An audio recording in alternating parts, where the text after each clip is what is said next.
Some people worry they don't speak up enough at work. Others can't stop word vomiting their way through every silence. And sometimes it's hard to predict which version of us is going to show up in a conversation. You're either leaving a meeting like, why did I say all of that? Or alternatively, why didn't I say anything? And in either scenario, you feel a little weird and like you've let yourself down. So let's talk about what's really driving that and how we can learn to decide in advance how we'd like to show up and then follow through on that choice. I'm your host, Emily Shutt, a professional certified coach with over a decade of experience helping smart, driven women untangle their drama around money, relationships, and well being. I'm here to help you do the same using science backed coaching tools rooted in cognitive behavioral theory, positive psychology, and peak performance. You'll leave with actionable steps for approaching your own life with clarity and confidence. So let's get into it. One of my clients once told me that she realized she was over explaining in a meeting when she heard herself say these words. And just to clarify what I'm clarifying, and watched three people like glance down at their phones awkwardly, she wasn't even done making her point yet. She could hear herself spiraling. And she knew she'd already answered the question, but her mouth just kept on going like it was running on autopilot. And I could, of course, sense her frustration because she knew this was a recurring theme for her, but she was over explaining in an attempt to feel seen and heard. And when people then looked distracted, it just confirmed her fears that she wouldn't be seen and heard.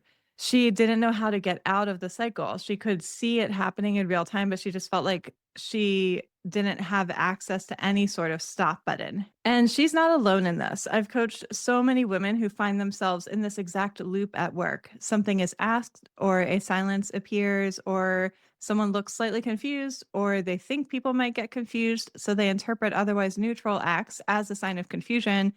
And suddenly they're explaining not just the point, but the origin story, the reasoning behind the reasoning, all the caveats, a few tangential details that no one needed, and one final disclaimer just to be extra clear. Another popular one is, yeah, and so again, and then repeating everything they already said again.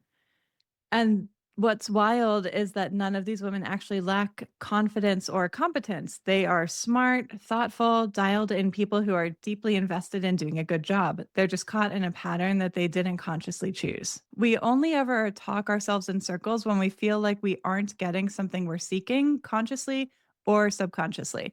We might be seeking acknowledgement or connection or respect, you name it. Talking too much and talking too little are often the exact same issue wearing different outfits. They're both rooted in uncertainty about our place in the room.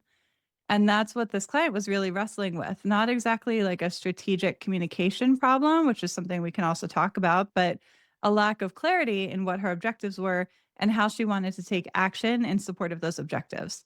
She originally came to me saying, I need to get more concise. I just need to know your tips and tricks for communication strategies. And like, sure, that sounds reasonable on the surface. And I will tell you a secret though. Coaches are not tips and tricks dispensers. You can read the Harvard Business Review or any other number of resources for tips and tricks about how to do whatever the thing is. Like, just Google it. But what is really going on is like the more we unpacked it, the more clear it became that she wasn't struggling with conciseness at all. Like she was brilliantly concise in her written work, in casual conversations, and one on ones with her teams. Like she already knew how to do it. The only time she froze up or overtalked was when she was suddenly aware of being observed and feeling like she wasn't getting something she was looking for. The moment that she felt observed, she felt evaluated. The moment she felt evaluated, she felt threatened.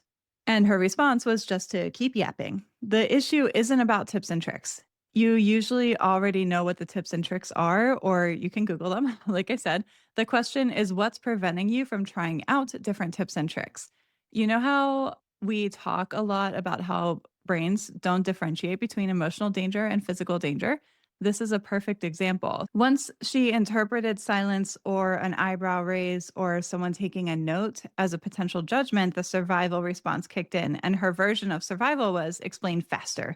Because for her, silence meant you didn't explain it right. A confused look means you're losing credibility. Someone typing means you must be boring them, or someone nodding means like they're just pretending to understand. Like there's no way to win when your mind is already fixated on specific unhelpful thoughts. Even someone breathing or like taking an inhalation, she would interpret as meaning like they're about to challenge you or try to interrupt you. So everything became data that she needed to respond to. So she responded with volume, not loudness, but quantity, and sometimes loudness. And of course, explaining more didn't make her feel more confident. It made her feel less confident because the more she tried to prove her point, the less she believed it herself. The more she talked, the less she trusted that her original answer was enough. And the more she worried that she was losing people, the more she tried to win them back with extra context they did not need, which, being real, she probably was losing people at that point. It became a self feeding loop. She felt unsure. She explained. She anticipated a reaction she did not receive, whether that was acknowledgement or praise. She noted the mismatch and felt embarrassed. Then she explained more to compensate. Then she felt worse. Then she explained even more. And the kicker is maybe she was losing people and they were probably thinking about when the meeting would end, what they wanted to get for lunch, like whatever it is. But to her, those glances at their phone were like proof that she wasn't interesting, wasn't helpful, wasn't clear, just overall wasn't getting it right. It's kind of like all of our worst fears. We will assign meaning to that because she already believed that about herself on some level. And that's what her brain was looking to validate. And let me tell you, when a woman starts trying to quote unquote get it right, she almost always starts over explaining or over functioning because right feels like something that can be earned through effort. We've been taught this. This is not an accident. And I think this is the part that doesn't get talked about enough. Talking too much in a meeting is rarely about dominating the conversation. It's usually about self protection. It's about trying to get ahead of criticism, trying to anticipate objections, trying to make sure no one misinterprets you, or trying to soften the blow of saying something that might ruffle feathers, trying to make sure no one is upset, disappointed, confused, or overwhelmed. Like, does that sound like anything that we have talked about before? And as we know, we naturally link being misunderstood with being kicked out of the group and then being dead. I remember gently asking this client, "What do you think would happen if you said less?" She didn't even hesitate. She said, "People would think I don't know what I'm talking about." And that's the key. Not, I don't know what I'm talking about, but people would think I don't know what I'm talking about. She didn't mistrust her own knowledge. She mistrusted the perception of her knowledge. And that's a big difference. So we talked about where that belief came from, why she assumed that being brief would be interpreted as being unprepared, why she believed she had to justify her ideas in triplicate, why contributing always felt like a high pressure audition instead of just a normal conversation. And she said something I'll never forget. She was like, "I worked really hard to get here. I don't want to give anyone a reason to question whether I deserve to be here." And that was it. That was the entire story inside her over explaining because that pressure and hyper awareness, the feeling that one imperfect sentence could reveal you as unqualified, that belief that your value is determined by how flawlessly you articulate things creates a perfect environment for cultivating a communication style that feels anxious and defensive, even if no one is attacking you. And what's so fascinating is that this same client also had moments where she would shut down and say nothing in meetings, even when she had ideas or opinions or valuable insights to share. So it's the same core fear and just a different expression because silence was also a defense. Silence kept her safe from being visible, kept her safe from being questioned, kept her safe from the threat of getting it wrong. So she was oscillating between two extremes, saying everything in hopes of being respected or saying nothing in hopes of not being judged or noticed. Both are driven by the same belief of I need to manage everyone's perception of me. So one day in a coaching session, she said, "I just want to be able to answer the question like a normal person." And we laughed, but I knew what she meant. She didn't want to be less smart or less detailed. She just wanted to speak from intention instead of fear. Once she saw the pattern, once she understood that the over explaining wasn't a flaw, but just like a signal, she started to get her own power back. She started noticing the urge to keep talking. She started to catch herself mid spiral and started to build the confidence, not just in her explanations, but her ability to stop and let the explanations stand on their own. And when she stopped over explaining, people started listening more. Her ideas landed more clearly. She felt more at ease and more like herself. All because she learned how to see silence not as danger, but just as a neutral circumstance. She learned how to interpret confusion or questions as curiosity instead of rejection or adversarial, conflict. So speaking up in a way that you're proud of is not about personality, it's about skill. And it's a skill you absolutely can build. It starts with reframing your thoughts and then taking action to practice new strategies in real life scenarios. So let's talk about what's actually happening under the hood because none of this is random. None of this is a character flaw. None of it means you are bad at meetings or bad at communication. You're not mysteriously broken. Your brain is behaving exactly as a human brain is designed to behave under perceived social threat. And I want to repeat that perceived social threat because even when nothing is wrong, your brain can think something is wrong, and that's going to be really what is driving everything, all of your feelings and all of your actions after the fact, and then the results that you get. There are three big buckets to explain this: one, your nervous system; two, your cognitive load and working memory; and three, your social evaluation wiring. Plus, a secret fourth bucket that runs underneath all of it for women, which is patriarchal conditioning and psychological safety or lack thereof. So let's go through each one. This is the thing about silence in a meeting, it's almost never neutral to the nervous system. Research from the world of polyvagal theory tells us that our bodies interpret any moment of uncertainty or ambiguity as potential danger. And what is more ambiguous than a room full of people staring at you, or a Zoom grid full of people that you can't quite read, or a long silence after you've answered a question? Your brain evolved to keep you alive in a world where ambiguity equals tiger. If your brain isn't sure whether you're safe, it assumes that you're not safe. It reacts first and then interprets the situation second, hoping to build that knowledge into future scenarios that you might encounter. So that explains so much of why we either overtalk or shut down. If your brain interprets the situation as unsafe without intentional intervention in scenarios we rationally know are not a threat to our physical survival, like meetings, it will default to choosing one of four automatic options: the fight response, which is defending, over explaining, or trying to control the narrative; flight response, which is like rushing, speed talking, apologizing, softening, rambling, just trying to get it over with; the freeze response, which is just blanking out, forgetting what you were saying, or losing your point. And then the fourth one, the fawn response, which in the context of meetings is going to look like over agreeing, over elaborating to seem helpful, or just over functioning in general. Most women don't do the fight response, even though that's technically what over explaining is from a nervous system perspective. It's like a socially acceptable, subtle fight response. The greater your cognitive load, which is almost always disproportionately levied on women, the more easily your working memory overloads in high pressure moments. So think of it like you have more mental tabs open. You're tracking the content, the context, the politics, the personalities, and the potential emotional landmines that is at work, at home, and everywhere else. And when you layer self monitoring on top of that, you are now not only thinking about the thing you're saying, but also how you're saying it, how they're receiving it, what they think about what you're thinking, whether you are already talking too much or too little, whether your point is clear, if you're talking too fast, whether you look nervous, whether your hair is doing something weird, whether the guy in the corner is confused or just checked out, whether the silence is bad and deciding that that must be bad. And finally, whether this is the moment everyone will decide that you are a fraud who shouldn't be there. And meanwhile, your poor working memory is like, I can keep track of approximately one and a half of those things at a time, actually. So, what happens? You lose your thread, you start rambling to buy time, you try to talk your way back to clarity, you feel embarrassed, you over explain more to compensate for the embarrassment. It's cognitive overload. In fact, some research out of Stanford shows that high performing people tend to perform the worst when they believe they're being evaluated in real time. The brain activity literally changes. The prefrontal cortex, which covers planning, sequencing, and holding information rationally, reduces in activation, while social threat centers in the brain light up like a Christmas tree. In plain English, you can know something perfectly, and your brain can still lose access to it in a moment that you feel watched, especially if you already believe that being watched is threatening. There's a whole area of psychology devoted to this, social evaluation theory. It basically says that humans have evolved to be exquisitely sensitive to any situation where other people might be evaluating our competence, likability, trustworthiness, usefulness, or status. It's evident in the ways that social media so powerfully influences our lives today if we let it.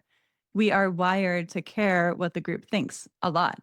Because for our ancestors, being accepted by the group meant survival, being rejected by the group meant death. So, silence in a meeting, your brain reads as the group is processing whether you belong here. It sounds dramatic, but that's because it is dramatic from an evolutionary perspective. Even though we can change our experiences to an extent by changing our thoughts, it's not just about that. We have extensive research demonstrating that women are interrupted more often, women receive less credit for ideas, women's mistakes are remembered longer, women's successes are attributed to luck rather than skill. Women are expected to be both warm and competent. Women are punished when they are seen as too assertive, and women are judged more harshly for speaking too much and for speaking too little. So, if your nervous system is already scanning for danger and the environment contains real gendered biases, of course the stakes feel high. You're not imagining it. You're responding to internal signals, your thoughts, and external reality, which is patriarchal conditioning. Both layers exist, both are real, both matter, and we should work towards addressing both. But one individual cannot solve a societal problem on their own. So, the most immediate, impactful thing we can start with is the internal signals, which are our thoughts. At a minimum, we can deal with that hurdle without needing anyone else to change. So, Amy Edmondson at Harvard coined the term psychological safety, and her research shows that teams where people can speak freely, ask questions, or make mistakes without fear of embarrassment perform significantly better. That seems pretty straightforward, but this is the important part. Psychological safety is not evenly distributed. Even in the same room, some people have more safety than others because of seniority, gender, race, personality, you name it. So if you've ever been talked over by a VP, if your ideas have been dismissed in the past, you're told you're too much or too emotional, you've been corrected in front of others in kind of a shaming way, if your role is unclear or your status is ambiguous, if you're the only woman in a room full of men, or if you're the only person of color in a room full of white colleagues, if your boss is like in a mood that day, your nervous system remembers, your working memory remembers, your body remembers. So even if this meeting is safe, your brain might still be reacting to the ghost of an unsafe one from 5 years ago. Your brain is constantly asking, is this the kind of room where I need to protect myself? If the answer is even slightly maybe, your communication will shift.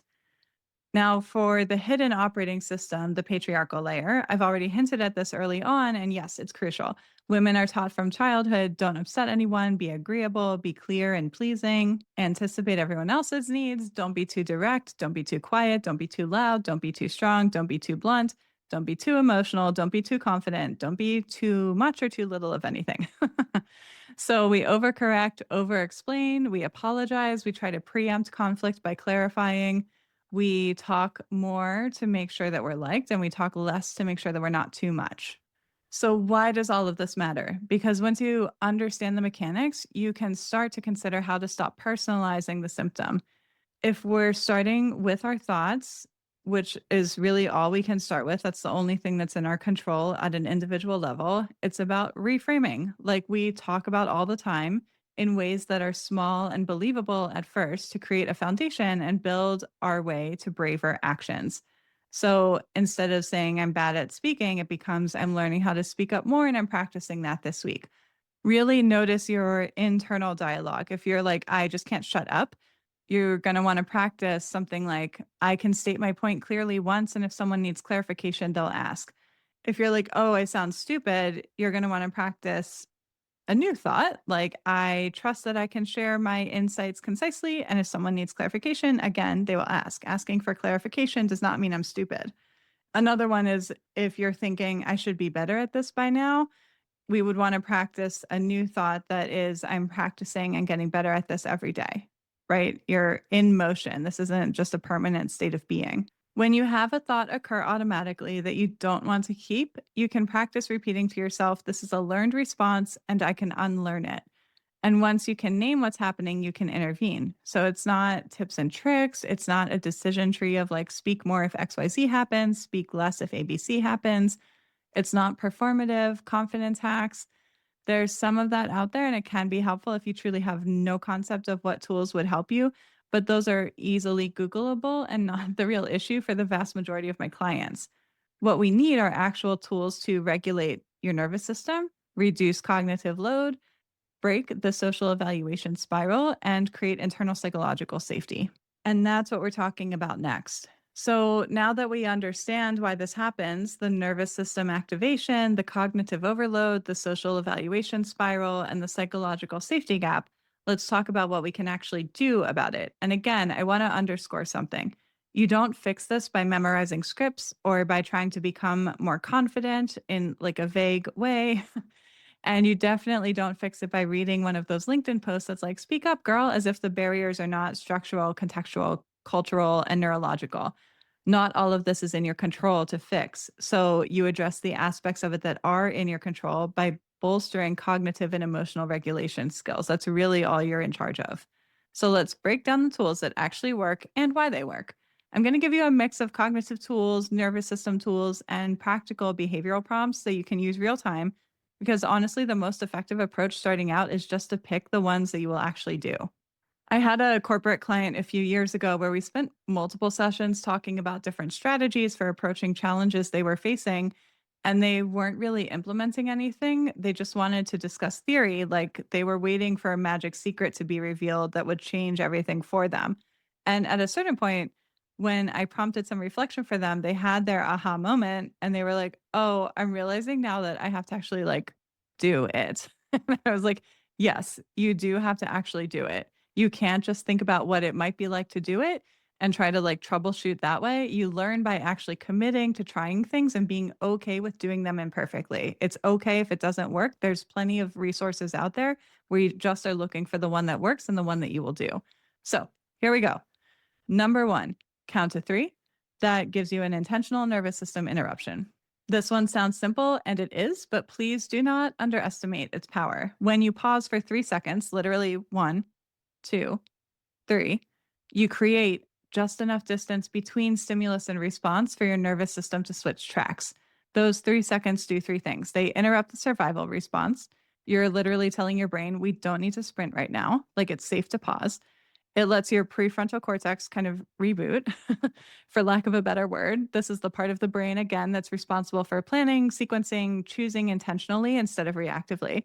And then you're also creating clarity for everyone else. So your point is going to land more cleanly because you're not tripping on your own thoughts when you put something out there and then leave space for a pause.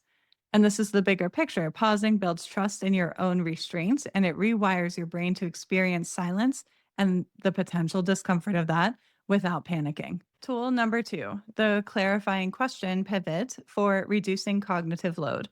When your brain is overloaded, the worst thing you can do is try to generate more content. Your cognitive load is already spilling over the edges. Adding more detail will not fix the spill.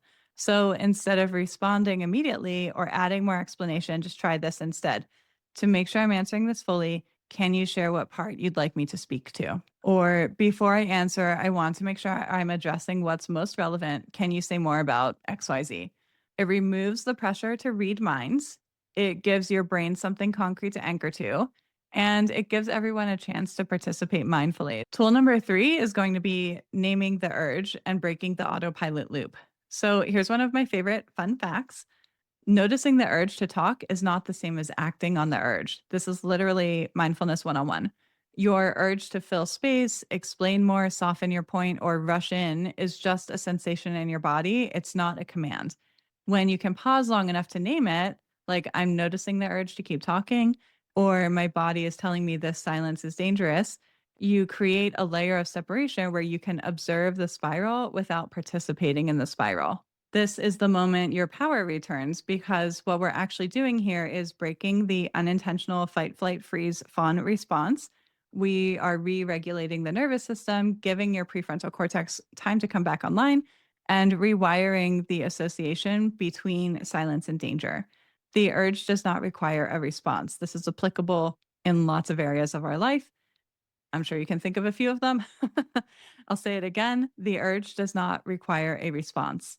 Tool number four, you'll want to keep in mind your three contribution options for reducing performance pressure, essentially. So, if you don't know what to say in a conversation at work or anywhere else, all of these tips apply outside of work too, FYI. You have three general choices. First, you can ask a question. Second, you can offer a reflection like it sounds like the concern is blah, blah, blah, or I'm noticing that XYZ. And then third, you could just make peace with silence. That's it. That's the entire menu. This removes the pressure to perform. The questions are grounding, reflections are supportive, and silence is a neutral experience.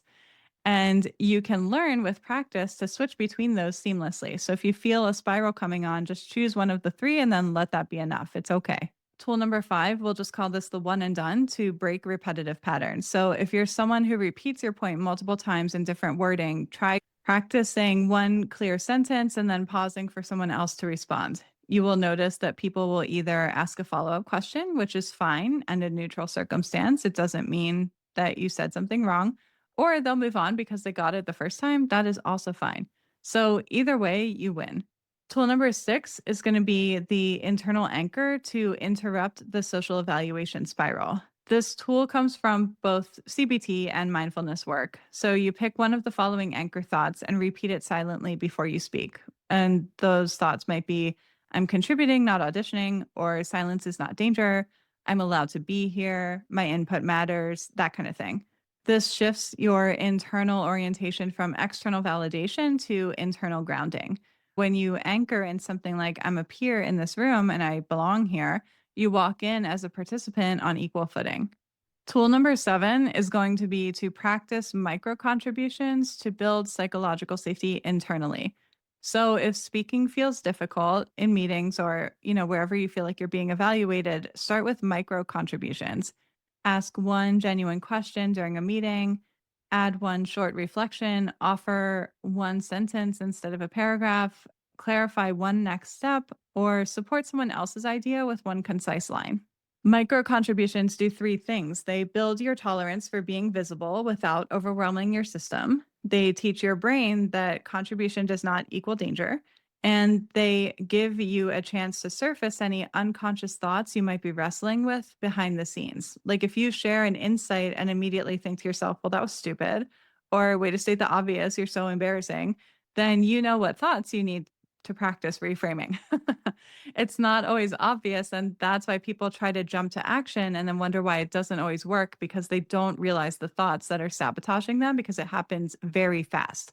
But we can't change what we're not aware of. So we have to build awareness of our thoughts. There's really no way around it. So again, you're building internal psychological safety through repeated small exposures to being heard and practicing supportive thoughts that align with where you want to go. Tool number 8 is going to be to pre decide your intention to reduce cognitive load before you enter the room. One of the quickest ways to reduce working memory overload is to narrow your focus before the meeting starts. So ask yourself, how do I want to show up? Not what is the perfect thing to say. Your intention might be, I want to be concise. I want to ask at least one clarifying question. I want to support the team. I want to stay calm. I want to contribute once. I want to experiment with pausing before I speak. Any of those are great options. And if you're new, just pick one to focus on and resist the urge to try to sneakily decide to do 10 new things and do everything perfectly immediately in the next meeting. We start smaller than we think we should because that's how we build the foundation. So pick one because when your intention is preset, your brain isn't juggling 40 competing criteria during the meeting. You've already chosen your success metric and now you're just getting experience. It's okay. Tool number 9 is going to be building an exit sentence for if you start spiraling. So sometimes you realize mid sentence that you're spiraling. You're aware that you're doing the thing, you're repeating, over explaining, rambling, whatever it is. Say something like, let me pause there, or I'll stop here so we can discuss. Or I think that covers the core point. You don't need to awkwardly trail off or double down on explaining more or apologize for anything. You're just pausing and redirecting. And no one thinks twice about it because these are normal conversation cues. It just kind of feels weird when you're like preemptively deciding that you're going to do it. But once you actually start practicing it, it starts to feel more normal. Tool number 10 is going to be to regulate yourself before the meeting. So you cannot thought work your way out of a panic spiral without intentional self regulation. So if speaking up is hard for you, try regulating before you enter the room. The whole point here is just to try things out and find what works for you and don't give up just because something doesn't work the first time. It just might not be the right thing. But there's lots of ways out here to regulate yourself. So something like deep belly breathing, like a 4-second inhalation and a longer exhalation, like 4 seconds versus 6 seconds. Um, Shaking out your hands and legs, doing box breathing, or relaxing your face and peripheral vision. This is kind of like the soft gaze that you might practice in yoga. Grounding your feet on the floor, just relaxing your shoulders specifically. Like women hold a lot of tension here. You don't need a like 20-minute ritual. These are things that take a few seconds to a few minutes tops, and they do help. So once your body is calmer, your brain has a chance to interpret the room differently. Tool number 11 is going to be to debrief with curiosity, not self criticism. After the meeting, instead of spiraling into like, ugh, why did I say that? I sounded stupid. I talked too long. I froze again. If something happened that you'd rather didn't, try asking, what was the trigger? Like, was it silence? Was it someone's expression or a surprise question you weren't anticipating? Ask, what did my body do? Did you talk faster? Did you talk more? Or did you completely go blank? You can also ask yourself, which tool did you try? That's important, even if it was tiny. Or if you didn't try anything, then why not? Like, what is the resistance there? And finally, can I try something different next time? That's all this is. Curiosity keeps you moving forward.